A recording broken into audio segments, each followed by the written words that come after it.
Hello everyone, my name is Emily Denby and I have been given the privilege to present at the Undergraduate Research Symposium for Valdosta State University. Today I will be presenting on exploring the relationship between perceived childhood popularity and social confidence in adulthood. In the beginning stages of this research, I knew having a clear and defined research question would be key to its success.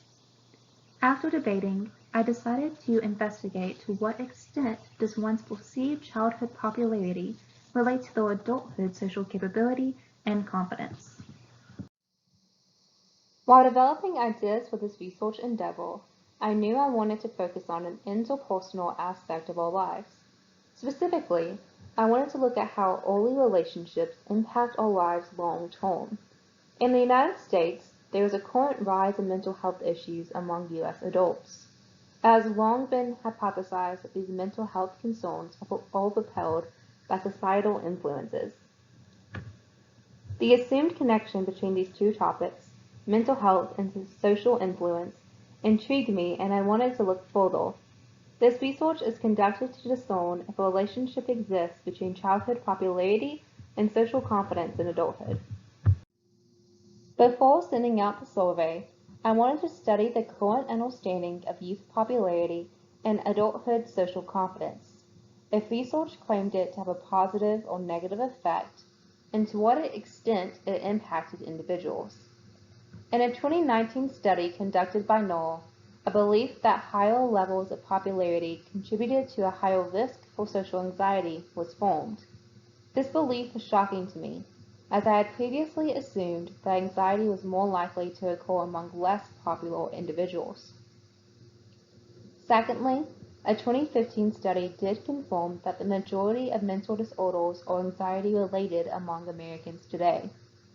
Among those afflicted with anxiety are those who specifically struggle with social anxiety as well. Lastly, a study conducted in 2013 claimed that social anxiety is mostly caused by a lack of self-esteem. This finding intrigued me as well. When connecting to Knoll's claim of popularity causing social anxiety, I was curious as to how the triad of self-esteem, popularity, and anxiety work together in creating social confidence. Previously, I believed those with higher popularity levels would have higher self-esteem and, therefore, less social anxiety. My literature findings, however, contradicted this previous assumption. The research then began with a hope to bring clarity to these questions.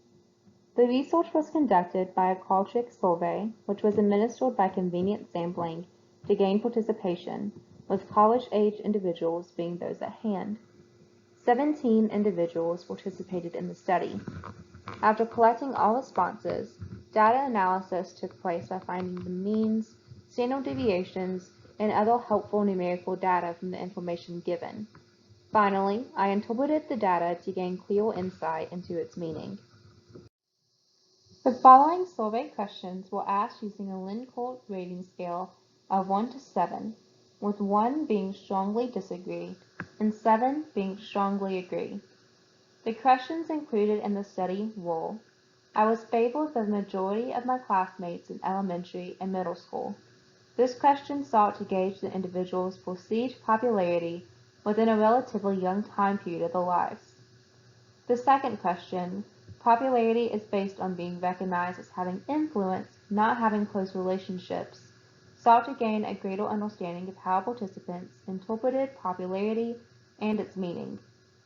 Thirdly, today I am very confident in who I am, brought clarity to their adulthood self-esteem.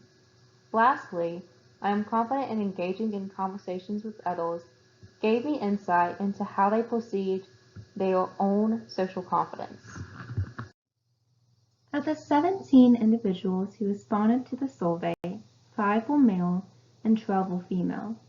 The 17 individuals had a mean age of 21.9 years, signifying that the average respondent was most likely a college senior. Looking at the demographics of the group racially, 1 individual identified as mixed race, 1 as Asian or Pacific Islander, 4 as Black or African American, and 11 as white. leaving us with a majority of white Caucasians and 12 females. Of the statements asked, the full statement, "I was favored by the majority of my classmates in elementary and middle school," had the most neutral response, with only a 3.76 mean, signifying that the participants saw themselves as neither highly popular or not popular at all. Interestingly, the statement "popularity is defined as having influence, not a large group of friends," had a mean of 5.76. Despite not having low or high levels of perceived popularity, the participants did seem relatively competent in who they are today, with a mean of 5.47 for Statement 3. Additionally, they seem relatively confident in their ability to carry social conversations, having a mean of 5 for all participants. Points of interest that came from the data interpretation are that there was actually a positive correlation between one's popularity and self-confidence with a score of 0.24. Additionally, there was a lower correlation between one's social confidence and perceived favorability with a score of 0.049. Both of these points contrast with Knoll's 2019 claim that preference would contribute to social anxiety, as the first correlation mentioned suggests that the more popular an individual is, the higher their confidence will be, and the second suggests that one's social confidence is only slightly impacted by their perceived favorability. Before moving on to ideas for future research in this topic, I would first like to disclose some of the limitations the research I have presented today faced. First is the limited number of participants. There were 17 respondents to the survey, and while they gave an excellent starting point for the topic, having a larger group would allow for better generalizations to be made. Secondly, there was a limited amount of diversity, with 65% of participants being in the white or Caucasian group. Additionally, there was a lack of age diversity. While the research was targeted to college-age individuals, there are certainly more topics to be discussed revolving around younger age and older age individuals. Lastly, there was a lack of deep conversation with participants. This is what I found to be the most challenging in my research. As it was conducted during the COVID-19 pandemic, I was not given the opportunity to sit down with participants of the study and ask deeper questions and also be able to converse with them as they brought up new ideas and topics that they have experienced. Now, looking at future studies and ideas for this topic, there are three main things I would like to expand on. First, is utilizing varying age groups, not only those of university age. The research I presented here today did focus mainly on college individuals. However, I think that if we were able to conduct this research with both younger individuals and older ones of different generations, there is a potential to see varying results. Secondly, I would love to conduct research utilizing focus groups. This would give me a broader set of individuals to draw from their experiences and have deeper conversations with.